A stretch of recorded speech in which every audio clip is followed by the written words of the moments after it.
My son didn't speak to me for 4 years. No calls, no messages, no birthdays, no holidays. For years of complete silence. And I told myself I had no idea why. That was the lie I lived inside. I told everyone the same thing. I don't know what happened, but somewhere, deep and quiet, I did know. I just wasn't ready to look at it.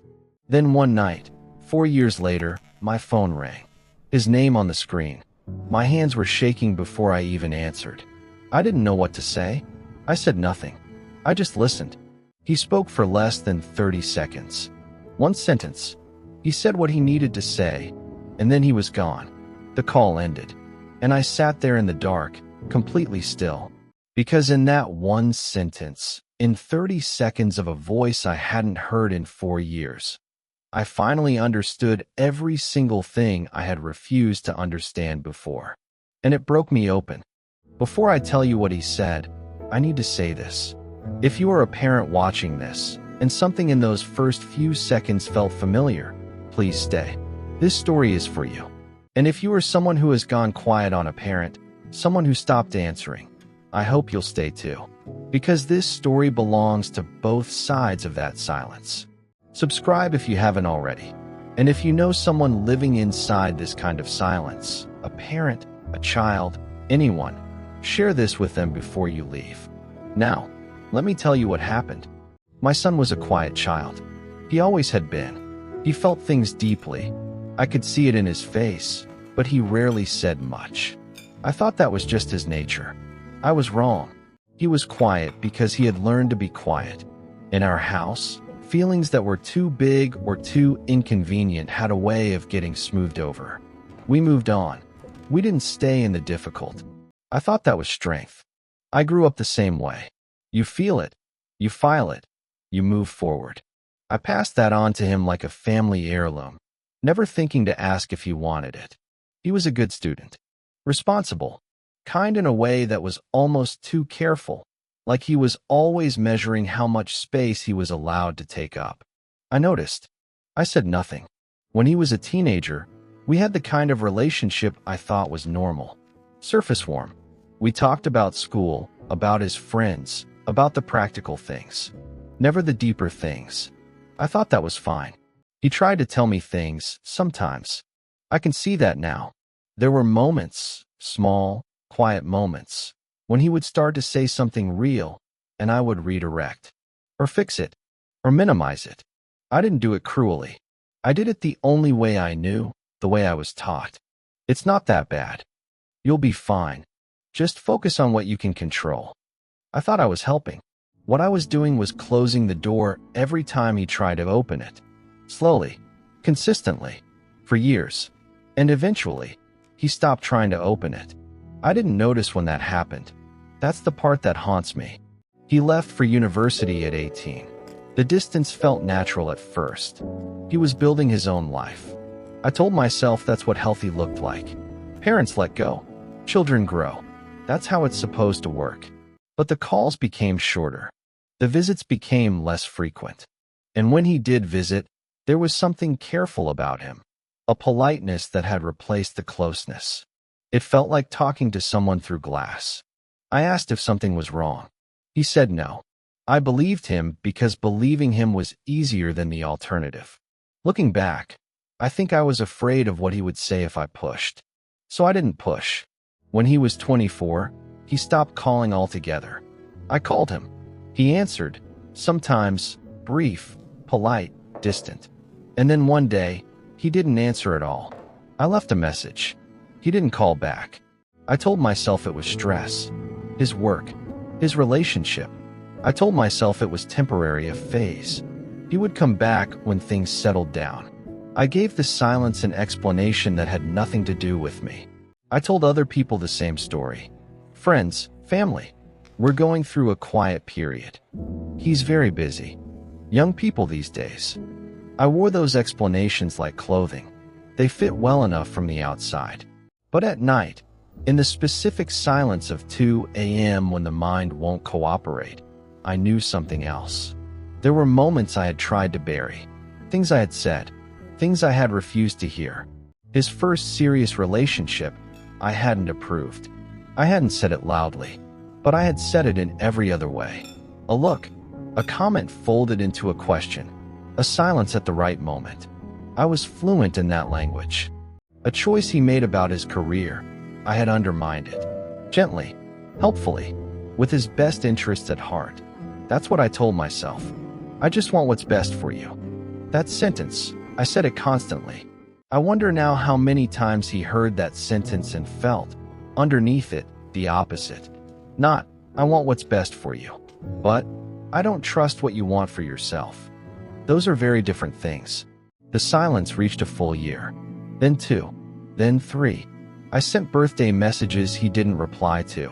I sent a letter once, handwritten, careful, trying. Nothing came back. Just more silence. More waiting. More nothing. For years in, I had started to accept that this was permanent. That whatever door had closed between us was closed for good. I grieved it the way you grieve someone who is still alive. Quietly. Completely. I thought about him every day. That never stopped. You don't stop thinking about your child because they stop speaking to you. If anything, you think about them more. You replay everything, looking for the exact moment things broke. I replayed a lot, but I always found a way to land somewhere comfortable. Somewhere that preserved the version of myself I needed to be. A good parent. Someone who tried. Someone who couldn't have known. And then, on an ordinary Tuesday night, when nothing in particular was happening, my phone rang. I looked at the screen. His name. After 4 years. Just his name. Sitting there, quiet and enormous. My body responded before my mind did. My heart, my hands, my throat. All of them reacted before I had a single coherent thought. I sat there for 2 full rings just staring at his name. I answered on the 3rd ring. I said his name. He said mine. Just my name. The same way he'd said it since he was a small child. And that alone nearly broke me in half. He said he wasn't calling to fight. He wasn't calling to go back through everything. He just had one thing he needed to say, and then there was a pause. A long, careful pause. And he said it. He said, I just needed you to know that the reason I left wasn't because I didn't love you. It was because every time I was around you, I stopped being able to hear myself think. And then he said goodbye, and the line went silent. And I sat in my kitchen holding the phone long after the call had ended, completely unable to move, unable to speak, unable to find the argument I would normally reach for. Because there was no argument. Not this time. This time, the words had found the exact place in me where the truth was buried. And they didn't destroy it gently. They just pointed at it. That was enough. I couldn't hear himself think. When he was with me, I couldn't hear himself think. I turned that sentence over in my mind for hours that night. For days. It kept rearranging things I thought were fixed. What does it mean to love someone so loudly, so presently, so completely, that they can't find their own voice in the noise of it? I had never asked that question before. I had been too busy loving him to ask it. I thought about every time I had redirected him. Every time I had quietly disapproved of a choice and called it concern. Every career conversation where my fear for him had disguised itself as wisdom. I thought about his girlfriend, the one I hadn't approved of.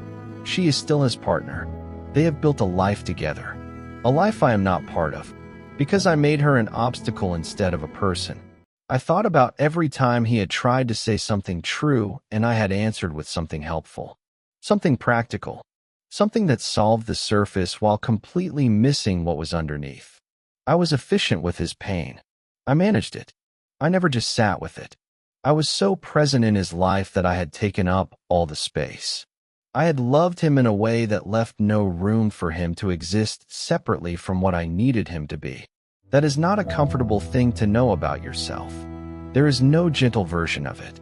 I was not a bad parent in the ways I had always feared. I was a bad parent in a way I had never even considered. I wrote him a letter after the phone call. I didn't defend myself. I didn't explain my intentions.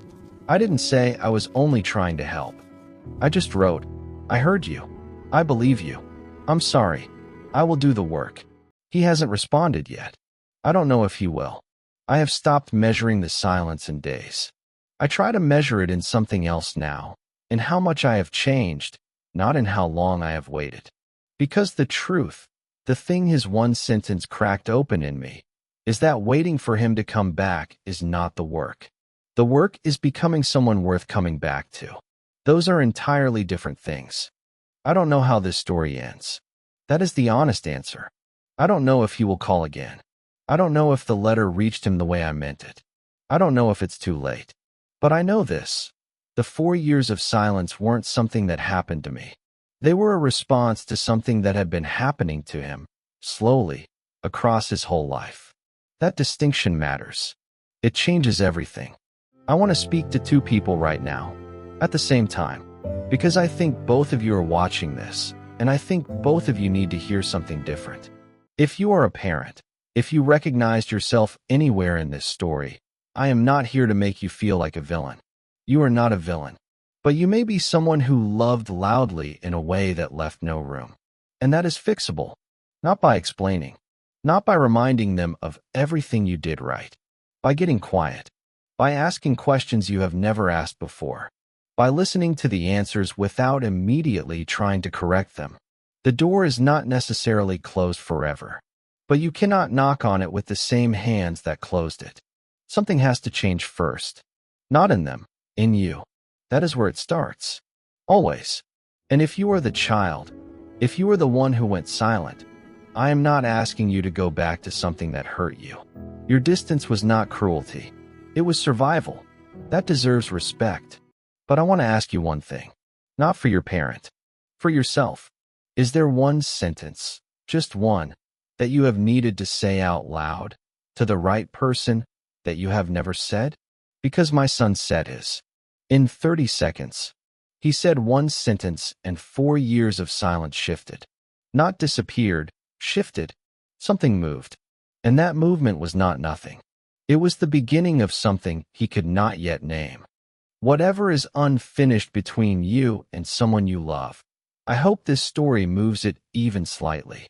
I hope it makes the silence feel less permanent than it did before you pressed play. Leave your story in the comments below.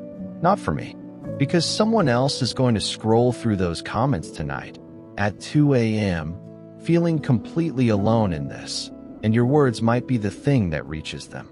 Share this with someone who needs it. A parent, a child, a friend who has gone quiet. Let it say what you haven't found the words for yet. And subscribe. We'll be here every week. Real stories, real feelings, no performance.